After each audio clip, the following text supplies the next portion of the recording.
Hi guys, it's Rachel. I'm going to be discussing the third publication that we chose, and it's titled Family Acceptance in Adolescence and the Health of LGBT Youth Adults by Caitlin Ryan, Stephen Russell, David Huebner, Rafael Diaz, and Jorge Sanchez.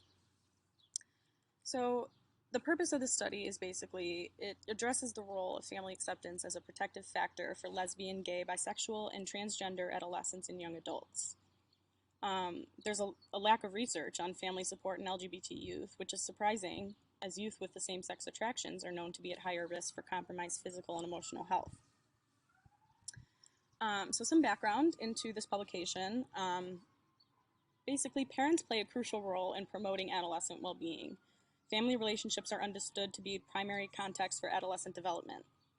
However, only a small number of studies have been focused on family support for LGBTQ youth and young adults.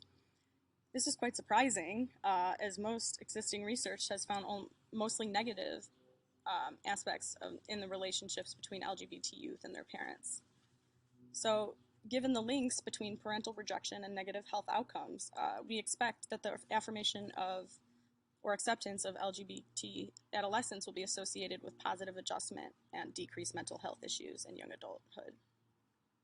Some of these changes include higher self-esteem, increased social support, and better general health status, as well as decreased prevalence of depression, substance abuse, risky sexual behavior, suicidal ideation, and general destructive behaviors.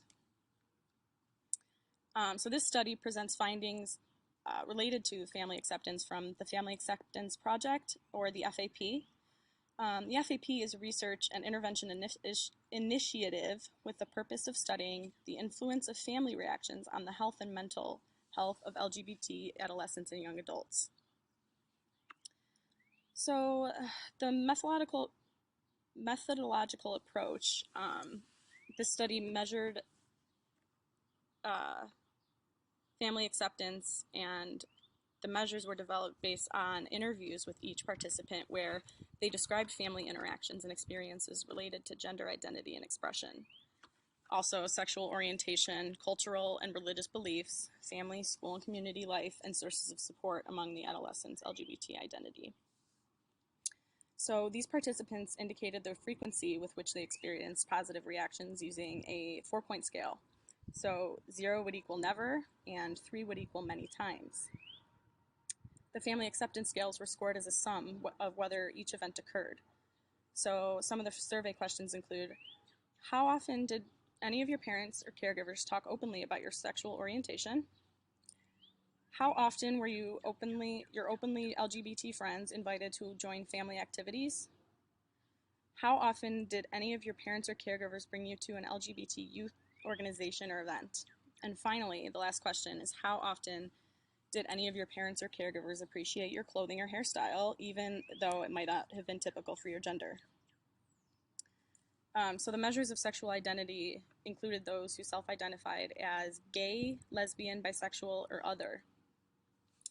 Immigration status, childhood religious affiliation, childhood family religiosity, and parents' occupational status were all measured as well.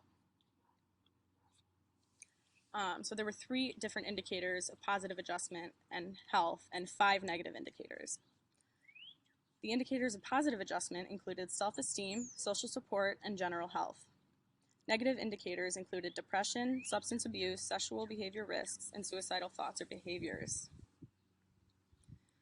So the analytical procedures of this study used a participatory research approach, where LGBT adolescents, young adults, and families, as well as health and mental health providers, teachers, social workers, and advocates, were utilized to increase the representativeness and cultural competence of sampling and research strategies. So the study in total included 245 LGBT, Latino, and non-Latino white young adults from 249 different LGBT venues within a 100-mile radius from the FAP office. The preliminary screening procedures were used to select participants who are eligible for the study criteria.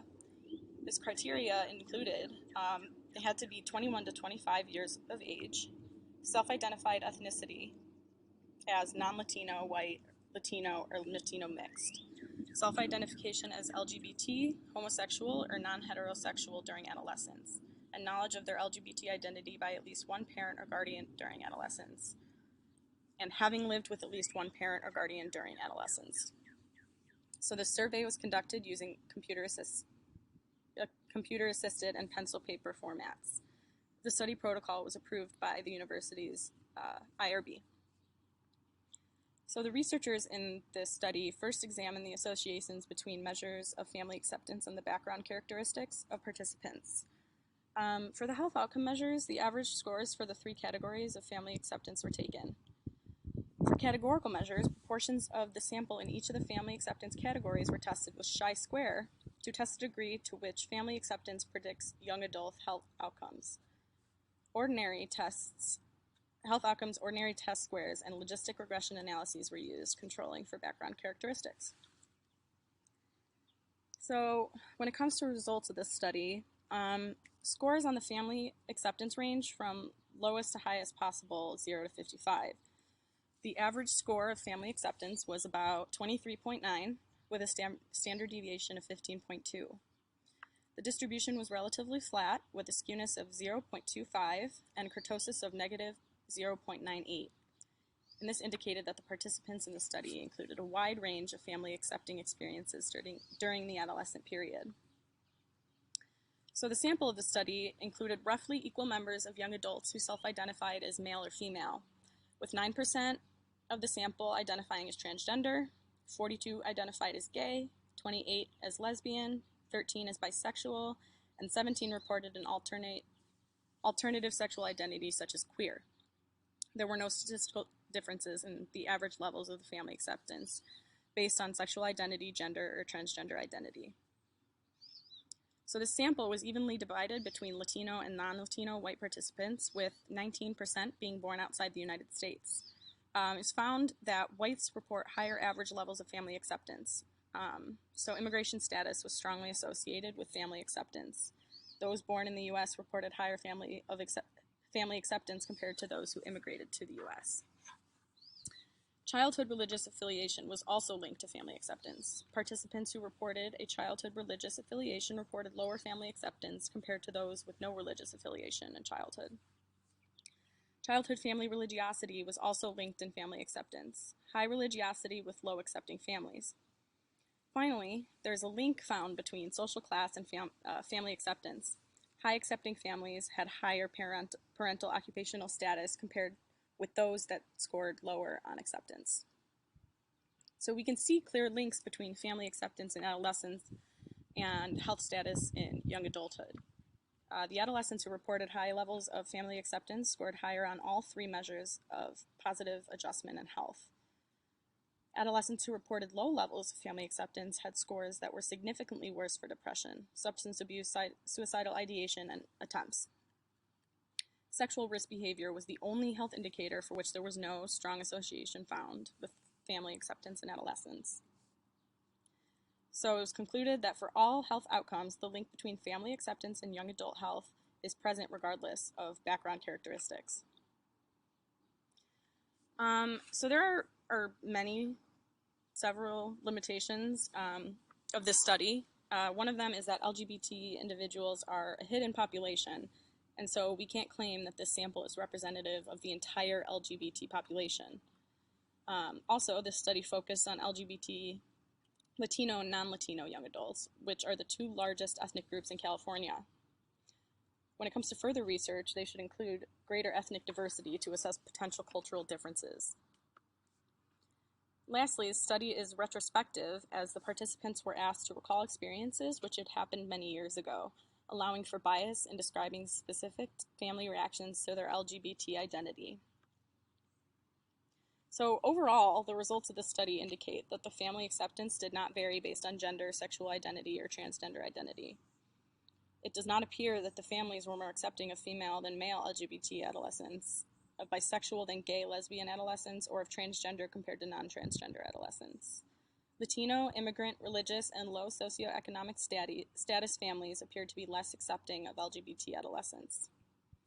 It is not the sexual orientation or gender identity of the adolescents themselves, but the characteristics of the families that make a difference in acceptance levels for LGBT children. They also found that the family acceptance in adolescence is associated with young adult positive health outcomes and is protective against negative health outcomes such as depression, substance abuse, and suicidal ideation. So in conclusion, this particular study is unique in the way that it does not focus on negative parent-adolescent relationships or family rejection, as the majority of the studies have focused on. This study points out the lasting, dramatically protective influence of specific family-accepting behaviors related to an adolescent's LGBT identity. The results from this study showed clear associations even after taking into account for individual and background characteristics.